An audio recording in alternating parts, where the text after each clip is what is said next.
பாபா ஓர் கருணாலயம், பாதம்தான் கமலாலயம். பாபா ஓர் கருணாலயம், பாதம்தான் கமலாலயம். அன்பு குழந்தையே, நான் சொல்வதை முழுமையாக கேள். அதில் உள்ள அர்த்தங்களை நன்றாக புரிந்து கொள். வாழ்க்கையில் தேடும் ஒன்று உன்னை விட்டு தள்ளிச் செல்கிறது என்று யோசிக்கிறாயா?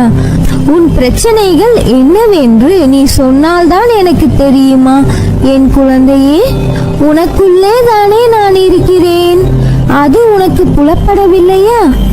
என்னை நீ மறந்துவிட்டாய் என்றும் உதாசீனப்படுத்திவிட்டாய் என்றும் நான் கூறவில்லை. அவ்வாறு செய்யவும் மாட்டாய். நான் ஏன் இத்தனை கவலைகளையும் சோதனைகளையும் சுமந்து கொண்டே இருக்கிறேன்? எப்போது இதற்கு ஒரு விடிவு காலம் என யோசிக்கிறாய். என்னிடம் பேசும்போது நடந்து முடிந்த கஷ்டத்தை பற்றி மட்டுமே கூறுகிறாய். அப்பா, நான் உங்களிடத்தில் புலம்பக்கூடாதா என்று தானே யோசிக்கிறாய்? குழந்தையே, நான் உன்னிடத்தில் அப்படி கூறுவேனா?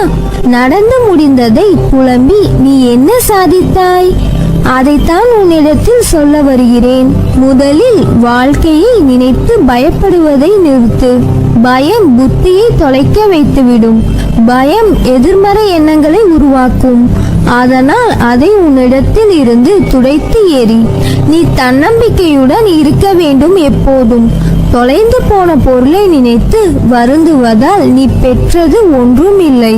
அர்த்தமற்ற புலம்பலால் மன அமைதியையும் நிம்மதியையும் இழக்கிறாய். மழை வருவதற்கு முன் எப்படி இடியும் மின்னலும் இருக்குமோ அதை போலவேதான் உன் வாழ்க்கைக்கான வசந்த காலம் வருவதற்கு முன்னர் இந்த கஷ்டம். உன் மனதை ரணப்படுத்திய நிகழ்வுகளை மறந்து உன் லட்சியத்தை அடைவதில் மட்டுமே நீ கவனம் செலுத்த வேண்டும். வாழ்க்கையில் சாதிக்க வேண்டும் என்றால் தேவையற்ற பேச்சை குறைத்து தீர்க்கமான செயல்களில் மட்டும் ஈடுபடு. இவை உன் லட்சியத்தை அடையச் செய்யும் உத்திகள். வாழ்க்கையில் தோற்றுக்கொண்டே இருக்கிறோமே என்று கவலை கொள்ளாதே. வெற்றி பெற வேண்டும் என்று நம்பிக்கையும் உணர்வும் வாழ்வில் தோற்றதற்கான தவறை உணர்ந்து மறுபடியும் அத்தவறு நிகழாமல் செயல்பட்டால் நீ வாழ்வில் வெற்றி பெறுவது உறுதி. நீ செய்யும் எந்த காரியத்திலும் மற்றவர்களுக்கு எந்த வகையிலும் துன்பம் ஏற்படாதவாறு யோசித்து செயல்படு. ஒருவருக்கு துன்பம் இழைப்பதற்கு முன் அந்த துன்பம் வேறு ஒருவர் மூலம் உனக்கு வந்தால் எப்படி இருக்கும் என்று யோசி. எப்பொழுது நீ உன் தவறை ஒப்புக்கொள்ள முன்வருகிறாயோ அப்போது நீ மனசாட்சி கொண்டவனாகிறாய். அதே தவறை மீண்டும் மீண்டும் செய்யாமல் பார்த்துக்கொள். அதற்கு நீ அடுத்து என்ன செய்ய வேண்டும், எனக்கு வழிகாட்டுங்கள் என விழிப்புடனும் தன்னம்பிக்கையுடனும் தான் என்னிடத்தில் வர வேண்டும் என்று சொல்கிறேன். அப்படி செய்தால் நீ நினைத்ததை விட அதிகமாக ஜெயிப்பாய். எனது பிள்ளைகளான உங்கள் மீது நிஜமான அன்பு கொண்டவன் நான். என் பிள்ளைகளை எல்லாவித கஷ்டங்களில் இருந்தும் கவலைகளில் இருந்தும் கை தூக்கி விட அவதரித்தவன் நான். எப்போதும் என் நாமத்தை உச்சரி. நான் எப்போதும் உன்னை மட்டுமே நினைத்து கொண்டிருக்கிறேன். தைரியமாக இரு. எதை பற்றியும் கவலைப்படாதே. நீ விரும்பியது கிடைக்க காலதாமதம் ஆகலாம். பொறுமையாக இரு. நான் உன்னையே நினைத்து கொண்டிருக்கிறேன். உனக்கு என்ன தேவையோ அதை மட்டுமே நான் நினைப்பேன். நான் நினைப்பது மட்டுமே நடக்கும். வழி தெரியாமல் தவிக்காதே. நிச்சயம் வழியை காட்டுவேன். அதுவரை பொறுமையாக இரு.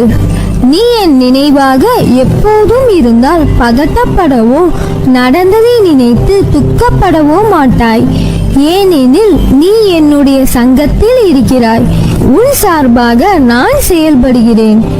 இதுவரை எந்த கஷ்டம் உன்னை பாதித்ததோ அது தானாக ஓடி ஒளியும். மிக விரைவில் நல்ல நேரம் ஆரம்பிக்கும். என்னை சரணாகதி அடைந்ததால் நான் உன்னை பாதுகாப்பேன். நீ எப்போதும் மகிழ்ச்சியாக இருக்க பழகிக்கொள். எதற்காகவும் கவலைப்படாதே. எண்ணம் போல் வாழ்க்கை என்பது சத்தியமான உண்மை. நீ எப்பொழுதும் எனக்கு ஏன் இவ்வளவு கஷ்டம், ஏன் இவ்வளவு கடன், ஏன் என்னை எல்லோரும் காயப்படுத்துகிறார்கள் என துன்பங்களை பற்றியே யோசித்து யோசித்து புலம்பிக் கொண்டிருந்தால் மேலும் மேலும் கஷ்டங்களும் துன்பங்களும் தான் உன்னை வந்து சேரும். அதற்கு பதிலாக நான் சொல்வதைப் போல் செய்.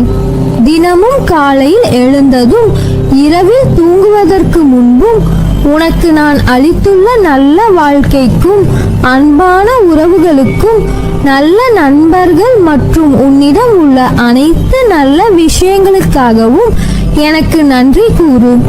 என்னிடம் நன்றி கூற நல்ல விஷயங்கள் இல்லை என்று கூறாதே. உன் நல்ல உடல் நலத்திற்காக நன்றி கூறு. உன் அன்பான குடும்பத்திற்காக நன்றி கூறு.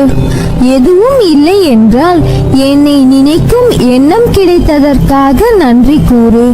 என் பிள்ளையே, உன்னிடம் உள்ள நல்ல விஷயங்களை பட்டியலிடு.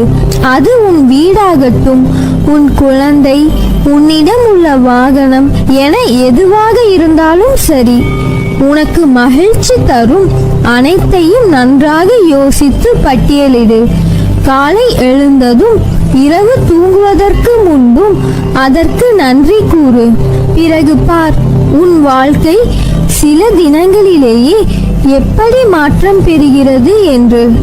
இது என் சுபவாக்காக ஏற்று இன்று முதல் நீ கடைபிடிக்க ஆரம்பி. அடுத்து 21 நாட்கள் இதை செய்து பார். உன் வாழ்க்கையே சொர்க்கமாக மாறிவிடும். இவ்வாறு நீ செய்தால் மேலும் மேலும் செல்வங்களும் நல்ல விஷயங்களும் உன் வாழ்க்கையில் நடக்க ஆரம்பிக்கும். இதை தவறாமல் தினமும் செய் என் செல்லமே. உன் எண்ணங்கள் அனைத்தும் நிறைவேறப் போகிறது. அவசரப்படாமல் இரு. அனைத்தும் உன்னை தேடி வந்து சேரும். விரைவில் வாழ்க்கையில் மாறுதல்கள் ஏற்பட்டு கண்களில் நீர் வழிய எனது வருகைக்காக காத்திருப்பாய். எனது புன்னகைக்காக காத்திருப்பாய். நீ ஜெயமாக நல்ல ஆரோக்கியத்துடன் எல்லா செல்வ வளங்களையும் பெற்று சீரும் சிறப்புமாய் நல்ல பெயருடன் நிம்மதியான மகிழ்ச்சியான வாழ்க்கையை பெறுவாய். நல்லதே நடக்கும்.